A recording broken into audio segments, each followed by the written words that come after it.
मीर रजा case की तफ्तीश में बड़ी पेशरफ्त। पुलिस ने वालिद के बयान के बाद सफेद कार में असलहे समेत दिखने वालों को हिरासत में ले लिया। तो आपको बड़ी पेशरफ्त के हवाले से अपडेट कर रहे हैं। मीर रजा केस में ये बड़ी पेशरफ्त है, जहां पर आपको बता रहे हैं कि सफेद कार में असलहे समेत दिखने वालों को पुलिस ने हिरासत में ले लिया है। शाहनवाज कादरी ने हमें ज्वाइन किया है। शाहनवाज, अपडेट कीजिए। बिल्कुल, मीर रजा के वालिद समा को खुसूसी इंटरव्यू देते हुए कहा था कि पुलिस की जानिब से उन मुल्जिमान को हिरासत में नहीं लिया जा रहा जिसमें उन्होंने सीसीटीवी देखी थी कि एक कार के अंदर असला बरदार लोग हैं और उनके बेटे को जो है घसीट कर लेके जा रहे हैं। तमाम इस बयान के बाद अब पुलिस की जानिब से उन तमाम अफराद को हिरासत में लिया गया है। जो असले के साथ नौजवान था उसको भी पुलिस की जानिब से हिरासत में लिया गया है। इसके अलावा 19 अफराद ऐसे हैं पुलिस की जानिब से जिनको हिरासत में लिया गया है। इस पे गेस्ट हाउस के मुलाजमीन भी शामिल हैं और कुछ उसके दोस्त भी हैं। ठीक है शाहनवाज, आप हमें अपडेट कर रहे थे, आपका बहुत शुक्रिया।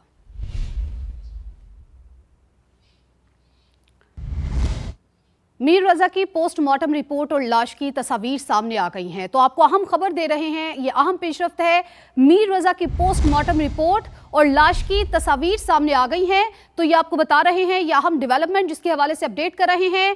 मीर रजा की पोस्टमार्टम रिपोर्ट और लाश की तस्वीर भी सामने आ गई हैं। तो पोस्टमार्टम रिपोर्ट भी सामने आ गई है और लाश की तस्वीर भी सामने आ गई हैं। कराची में ये वाकया पेश आया था, नौजवान ताजिर मीर रजा अली की मौत का वाकया, जिसके हवाले से आपको बता रहे हैं। मीर रजा की पोस्टमार्टम रिपोर्ट और लाश की तस्वीर सामने आ गई हैं। इब्तिदाई पोस्टमार्टम रिपोर्ट में संगीन गलतियां, केस की तफ्तीश खराब होने का खदशा भी जाहिर किया जा रहा है। तो मीर रजा की पोस्टमार्टम रिपोर्ट भी सामने आई है जिसमें संगीन गलतियां और केस की तफ्तीश को खराब करने का खदशा जाहिर किया गया है। मीर रजा की पोस्टमार्टम रिपोर्ट भी सामने आ गई और लाश की तस्वीर भी सामने आ गई हैं। और आपको बता रहे हैं ये वाकया पेश आया था कराची में, नौजवान ताजिर मीर रजा अली की मौत का ये वाकया है। मीर रजा की पोस्टमार्टम रिपोर्ट और लाश की तस्वीर सामने आ गई हैं। इब्तिदाई पोस्टमार्टम रिपोर्ट में संगीन गलतियां और केस की तफ्तीश खराब होने का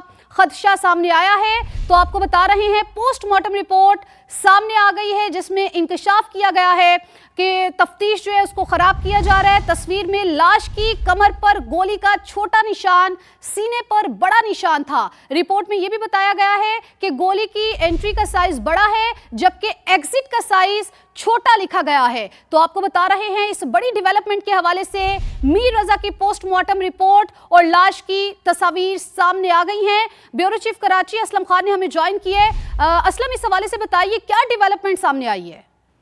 देखिए, मीर रजा की ये मौत का जो मामला है इसमें इब्तिदाई पोस्टमार्टम रिपोर्ट और लाश की तस्वीर सामने आई हैं और इब्तिदाई पोस्टमार्टम रिपोर्ट में संगीन गलतियां मुबैना तौर पर सामने आई हैं जिससे केस की तफ्तीश खराब होने का खदशा है। लाश 24 से 36 घंटे पुरानी थी।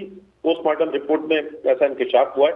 तस्वीर में लाश की कमर पर गोली का छोटा निशान जबकि सीने पर बड़ा निशान था। रिपोर्ट इब्तिदाई पोस्टमार्टम रिपोर्ट में गोली की एंट्री का साइज बड़ा जबकि एग्जिट का साइज छोटा लिखा गया है। तस्वीर के निशानात से वाज़े पता चलता है कि गोली पीछे से मारी गई है और आगे से बाहर निकली। ठीक, असलम खान आप अपडेट कर रहे थे, आपका बहुत शुक्रिया। गिलगित बल्तिस्तान के जिला हिजर में बारिशों के बाद तुगयानी से तबाही, सैलाबी रेलों में आने वाले पत्थरों से दरियाए शकूमन का बहाव रुक गया। हातून में मसनूई झील बन गई, देहात डूब गए, घर, गाड़ियां, दुकानें, जमीनें सब दरियापुर। लोग महसूर हो गए। इलाके में कश्ती की मदद से लोगों को निकालने की कोशिशें जारी हैं। मूसलाधार बारिश के बाद खतरनाक सैलाबी रेले, तो उनमें सैलाबी रेला रेत और पत्थर साथ ले आया। दरिया का बहाव रुकने से पानी आबादी में दाखिल, गांव के गांव डूब गए। रिहायशी मकानात, गाड़ियां, दुकानें, स्कूल, जमीनें सब दरियाबुर। लोग महसूर हो गए। ये सुबह 7 बजकर ये मामला हुआ ना, इसलिए हम मुतासिर हुआ है। हमारा माल में से अपना मकान भी बिल्कुल पानी में डूबा हुआ है। इसकी वजह से हम मुतासिर है। हमारी हुकूमत को अपील है, हुकूमत कुछ हमें इंसाफ दिलाए जाए। दरिया का रास्ता ब्लॉक हो चुका है, पानी दूसरी तरफ फैलता जा रहा है। गाहकोच और अशकुमन को मिलाने वाली मरकजी सड़क भी बंद हो चुकी। इलाके में कश्तियों की मदद से लोगों को निकाला जा रहा है। चित्राल के तूलो अर्ज में ग्लेशियर्स फटने और क्लाउड बर्स्ट से दर्जन से ज्यादा मकामात पर सैलाब आया। 2 अफराद जाबहक हो गए। इलाके में कारोबार जिंदगी मुअत्तल है। चित्राल पिशावर मेन शाहरा और चित्राल चंदूर रोड सैलाबपुर और मुतादिद पुल टूट गए। रेस्क्यू ने एक लाश दरियाए चित्राल से निकाल ली है। दूसरे शख्स की तलाश जारी है। इलाके में टेलीफोन और इंटरनेट सर्विस 24 घंटे बाद जुज़वी बहाल हो गई। गांव बरोज में क्लाउड बर्स्ट से खौफनाक सैलाबी रैले चित्राल पेशावर रोड बहाले गए, जिससे चित्राल का मुल्क से जमीनी राबता मुनक़ता हो गया। सैलाब से फाइबर ऑप्टिक लाइन भी टूट गई। करीमाबाद में 1 दर्जन के करीब पुल सैलाब में बह गए। कोराक के मकाम चित्राल मस्तो शंदूर रोड भी सैलाब में बह गए।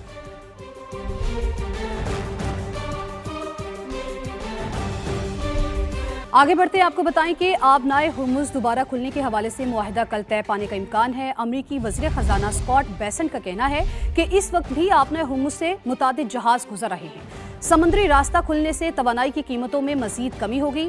अमरीकी सदर ट्रंप ने भी दावा किया था कि आबनाए हुर्मुज़ कल मुकम्मल तौर पर खुल जाएगी।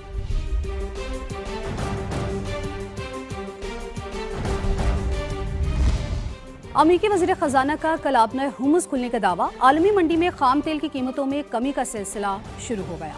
3.5% तक गिरावट देखी गई। बरतानवी ब्रेंट क्रूड $81 फी बैरल पर आ गया। अमरीकी WTI की $77 फी बैरल में ट्रेडिंग की जा रही है।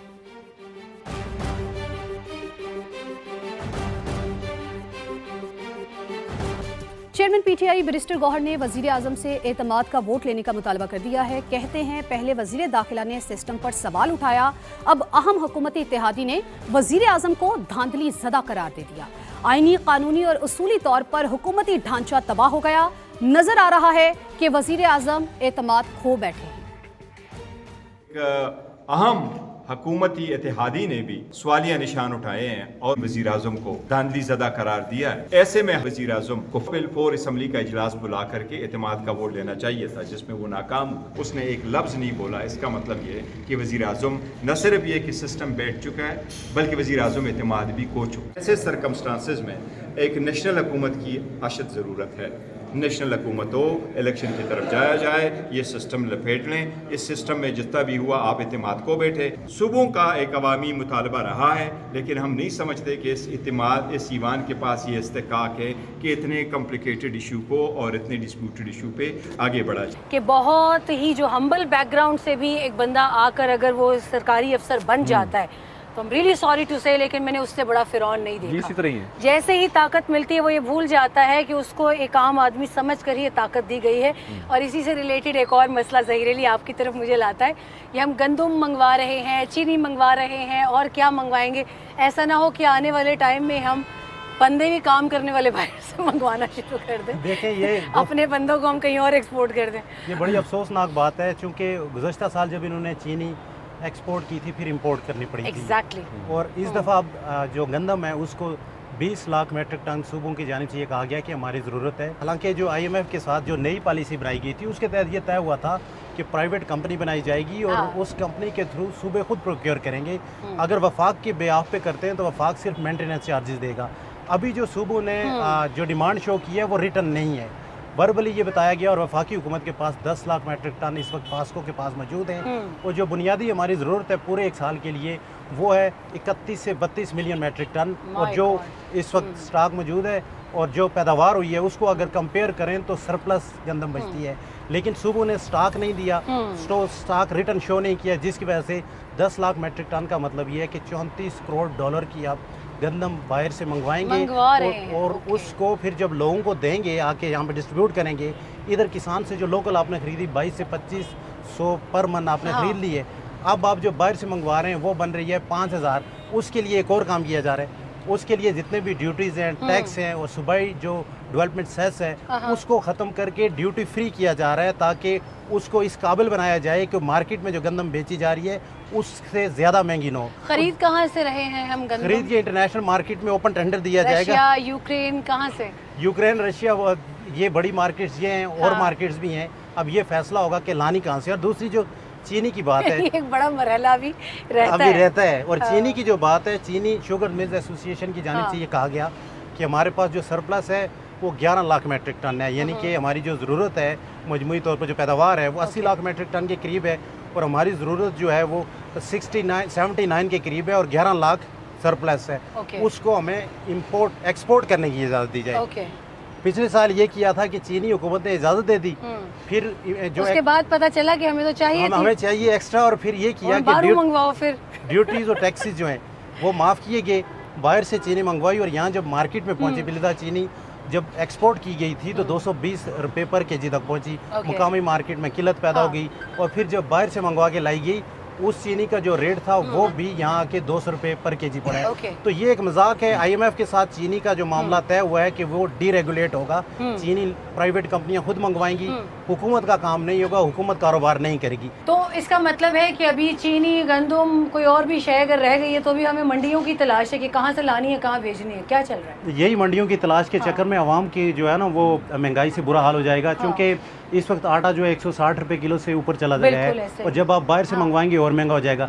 इसी तरह अगर चीनी की बात की जाए तो ये पूरा एक माफिया है जिसको मैं नहीं कह रहा, बल्कि IMF की FIA की जानिब से माजी में तहकीकात की गई है शुगर मिल्स के खिलाफ और ये साबित हुआ कि इन्होंने सारे ही मालिकान पार्लियामान में बैठे हुए हैं, शुगर मिल्स सारे ही मालिकान पार्लियामान में बैठे हुए हैं और सारे मिल के पॉलिसी बनाते हैं। और ये इस दफ़ा बल्कि हुकूमत ने ये फैसला किया था IMF के साथ मिल के कि हम इस कारोबार से निकलेंगे, गवर्नमेंट नहीं निकलेगी। अभी गवर्नमेंट फिर खरीदने जा रही है, आटा भी गंदम भी खरीदेगी, चीनी भी एक्सपोर्ट की इजाज़त अगर देती है तो ये आवाम के साथ ज़्यादती है। या तो आप इसको डीरेगुलेट कर दें जिस तरफ आप जा रहे हैं, IMF भी कह रहे हैं, और जो गंदम का सेक्टर है वो भी डीरेगुलेट करके फिर गवर्नमेंट अपने कंट्रोल में ला रही है।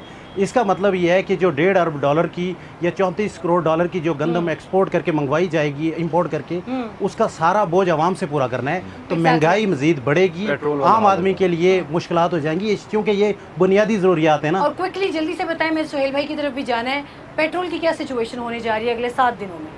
देखिए, जो इंटरनेशनल मार्केट में आज तो थोड़ा स्टेबल उसमें थोड़ा सा इससे काम आया है और अगले 7 दिनों में जो एवरेज रेट आएगा वो प्राइसेस गिरने के चांसेस हैं।